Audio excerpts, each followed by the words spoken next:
Bonjour tout le monde, bienvenue sur la chaîne JS Tech. Aujourd'hui dans cette vidéo, je vais vous montrer comment que je grave sur de la céramique avec la nouvelle Laser Master 3 de chez Ortur. Alors beaucoup de monde m'ont posé la question, hey, JS Tech, comment tu fais pour graver sur tous les matériaux que tu fais, puis on aimerait ça avoir une référence, gna, gna, gna. Écoutez, c'est pas moi le meilleur là. J'apprends, mais je commence à développer un peu. Puis oui, je vais vous montrer tout ce que je fais, comment je procède dans mes préparations avant et après. Donc, aujourd'hui, je m'arrête à la céramique. Je ne vais pas plus loin que la céramique. Puis, je vais vous faire régulièrement des vidéos pour vous montrer différents types de matériaux et comment que je procède pour faire les gravures de ces matériaux-là. Alors, donc, aujourd'hui, on va utiliser la Laser Master 3 pour faire cette gravure-là. C'est une très bonne graveuse laser que je vous conseille d'ailleurs. Pour ceux qui n'ont pas vu la vidéo que j'ai faite il y a quelques semaines de ce modèle-là, excusez, c'est une machine qui va à 20 000 mm avec une précision de 0.01. On parle d'un diamètre de gravure de 400 par 400 et ensuite cette protection de sécurité, module laser de 10 watts avec un focus de 0.05 par 0.1 de précision focale, ce qui est très bien. Ensuite, c'est ça, beaucoup de connectivité, sans fil USB, carte micro SD. Sinon, ben, c'est pas mal ce qui résume la machine. Sinon, ben, je vous invite à aller voir mon autre vidéo si vous voulez avoir plus de détails sur la machine. Ensuite, petit cache que j'ai ici fait développer par mon ami Samy, que je vous conseille grandement de vous imprimer et d'utiliser pour empêcher que votre câble à la longue vienne qu'à faire défaut avec les contacts. Moi, je vous le conseille fortement. Sinon, ben, on va procéder maintenant à la préparation des plaques céramiques et on va regarder avec l'ordinateur comment faire pour faire la préparation de nos images et après ça, on va graver ça et on va regarder ce que ça donne à la fin de la vidéo. Alors, je vais vous montrer comment que je prépare les dites céramiques. Alors donc, c'est deux plaques de céramique que j'ai achetées dans une quincaillerie près de chez nous et je vais tout simplement utiliser de l'acétone pour m'assurer d'avoir aucune particule de gras ou de peu importe de saleté sur la céramique en question. Alors, je vais utiliser pour ça un petit gant de chirurgien et voilà. Alors, un petit Scott et maintenant, je vais ouvrir la bouteille parce que l'acétone est vraiment très fort. Donc, je vous dirais de ne pas trop respirer parce que vous risquez de vivre des bosses que vous allez vous rappeler sous longtemps. Et sinon, ben, on nettoie très bien la céramique comme ça, tout simplement. Et voilà, on s'assure comme ça d'avoir une céramique qui est très propre. Et je vais maintenant reprendre un autre Scott pour venir enlever tous les résidus qu'il pourrait y avoir. Ça permet de bien sécher et voilà. Alors, c'est aussi simple que ça pour la préparation du nettoyage de la dite céramique. Alors, on est maintenant rendu à l'étape de peindre la céramique. Donc, j'utilise souvent ces deux modèles de peinture-là, qui est la compagnie Rust-Oleum Painter Touch. Alors, c'est un système de peinture plus primer intégré. Ça fonctionne bien. À date, j'ai des bons résultats. Celle-ci m'a donné de meilleurs résultats encore. Alors, ce que je vais faire une couche de blanc seulement pour cette gravure-là. Ça va être suffisant. Et ensuite, quand ça va être sèche, après environ une demi-heure, on va passer à la gravure des plaques. J'attendrai pas trop longtemps pour que ça soit sec pour passer à la gravure. Alors, je vous dirais qu'en dedans de 24 heures, c'est bien, là. OK, alors, on peinture, c'est simple. J'utilise un système de ventilation pour aspirer la plupart des particules de peinture qui vont s'envoler parce que je suis dans ma chambre et je ne suis pas vraiment à la bonne endroit pour faire ce type de peinture-là. Alors, on s'assure que la peinture est bien mélangée et on peinture dans un sens et ensuite dans l'autre. On essaie d'être pas trop proche ni trop loin. Donc, environ à cette distance-là, c'est suffisant. Alors, et voilà. Puis, j'en redonne une couche de main. Et voilà, c'est aussi simple que ça. Maintenant, je laisse sécher et on regarde ce que ça donne pour la gravure. Alors, on est maintenant rendu à la portion ordinateur. On va regarder maintenant comment faire pour savoir à quelle force, à quelle vitesse qu'on doit graver notre image céramique.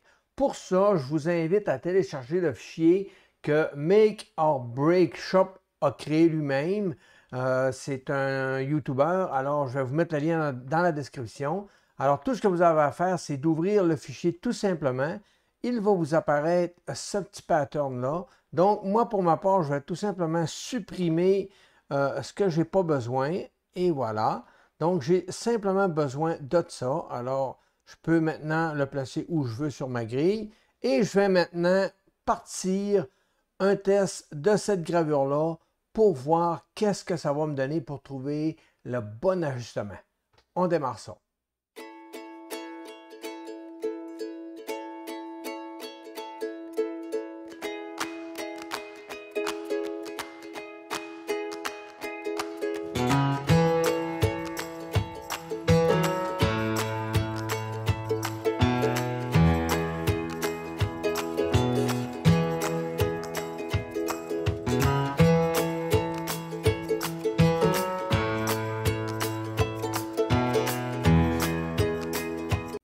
Et voilà, maintenant le test est terminé. Je vais pouvoir vous montrer qu'est-ce que ça donne. On regarde tout de suite ce que ça donne avec la peinture encore dessus.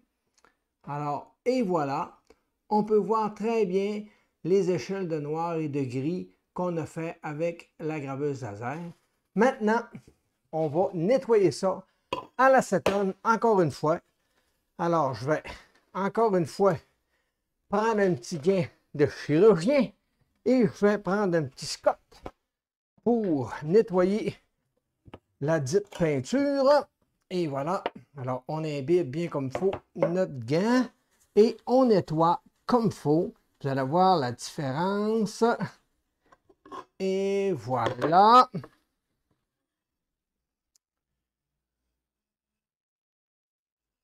Il aurait fallu que je le nettoie encore un petit peu mieux. Et voilà. Il n'y en avait pas assez donné. Il faut vraiment bien aller chercher la peinture. Et voilà. Ça ressemble à ça. Oui, monsieur. Là, là. Alors, on va regarder qu'est-ce que ça donne. Et voilà. Donc, c'est ce qu'on obtient une fois toute la peinture bien enlevée. Alors, on voit très bien les tons de gris et les tons de noir que j'ai obtenus. Alors, pour ma part, je vous dirais que à 4000 pour 90%, ça serait bon. Ça me semblerait bien. Je vais vous le remontrer pour que vous puissiez constater par vous-même. 4000 pour 80, je trouve que ça me donne un beau noir, ça. Fait on va maintenant ajuster notre slicer à 4000 pour 80% de laser, puis on va importer une photo, puis on va regarder qu'est-ce que ça donne.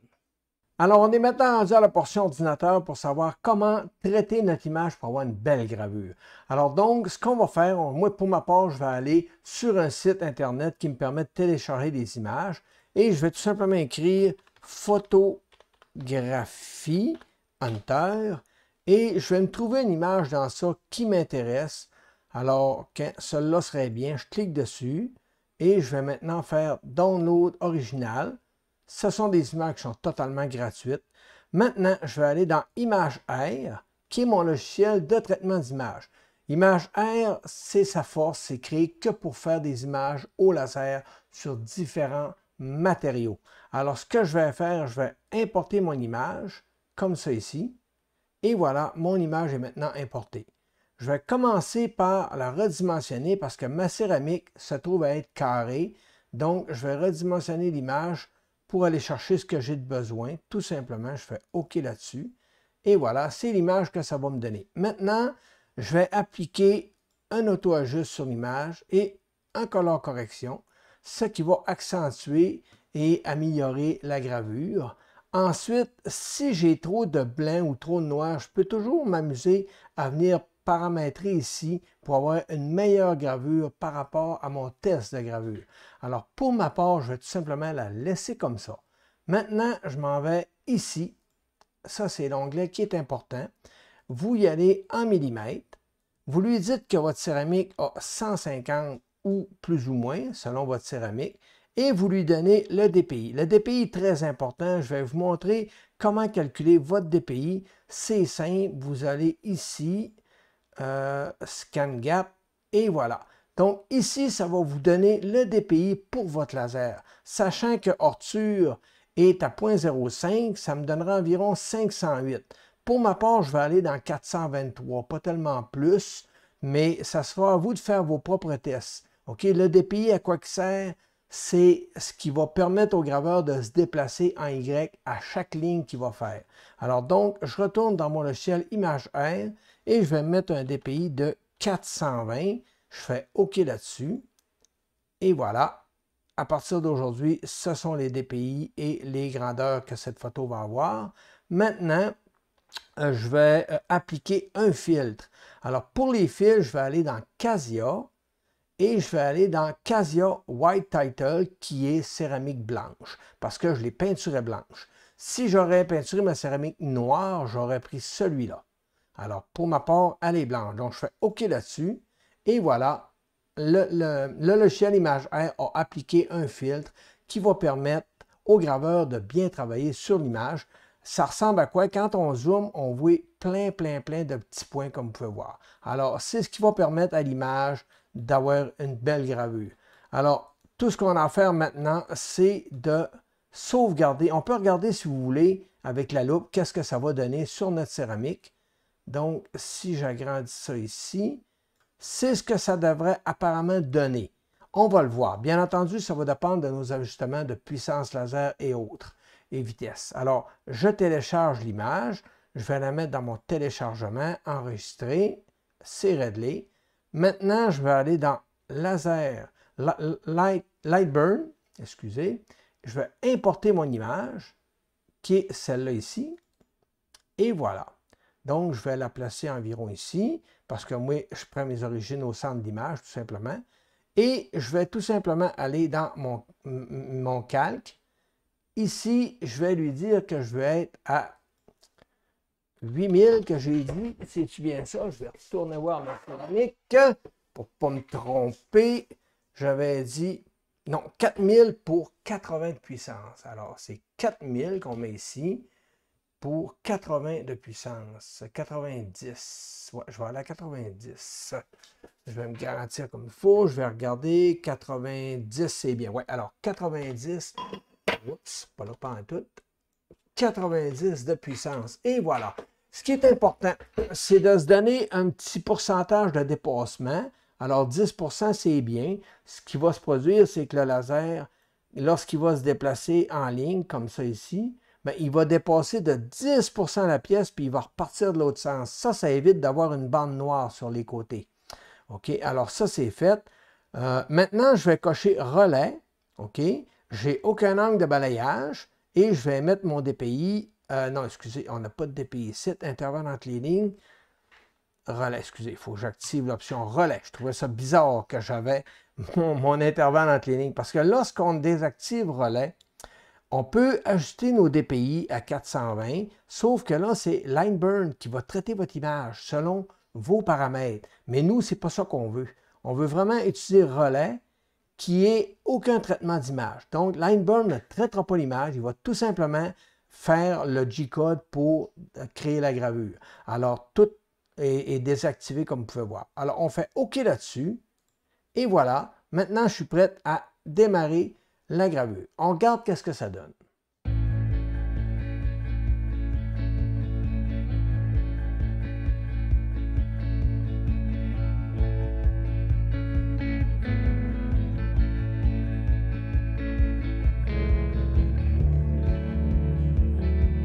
Et voilà, c'est maintenant terminé. La gravure est accomplie. Tout s'est bien passé. Ça a vraiment bien sorti. Je suis très satisfait. Oui, ça pourrait être mieux, ça pourrait être plus foncé, plus clair à d'autres endroits. Tout est une question comment j'ajuste l'image dans Image R. Alors, je vais maintenant vous la montrer à l'écran. Et voilà, c'est ce que ça donne. Donc, je suis vraiment assez satisfait de la qualité. On voit tous les détails, les tons de gris, les tons de noir. Maintenant, je vais vous montrer quelque chose.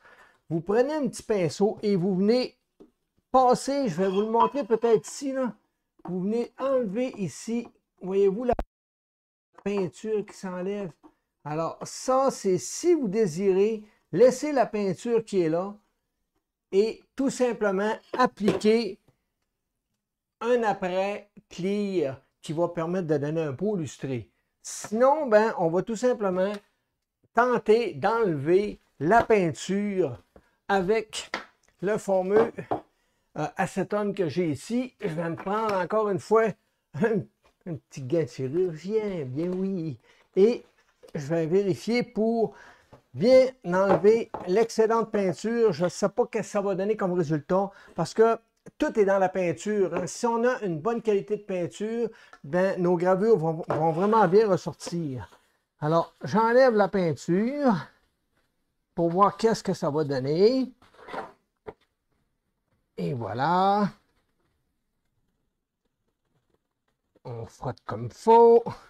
On ne veut plus qu'il en reste. On va remettre un petit peu d'acétone. Comme ça ici. Bon. C'est quand même pas pire. C'est quand même pas mal. Mais peut-être que je pourrais encore peaufiner mes réglages pour aller chercher encore une meilleure qualité. Je vais vous montrer qu'est-ce que ça donne. Ça ne sera pas bien long. Je vais enlever mon petit gant. Et voilà. Alors, oups, je suis resté avec un petit bout de doigt. Et voilà, donc je vous montre ça à l'instant. Ça, c'est la peinture, un coin enlevé. Là, je suis directement sur la céramique. Alors, c'est quand même vraiment bien. Oui, ça pourrait être mieux encore. Comme je vous dis, je ne suis pas un professionnel de la gravure laser, mais je commence à m'en venir pas pire. Alors, tout est une question de peaufinage de vos réglages dans votre logiciel de Burn et dans votre logiciel Image R.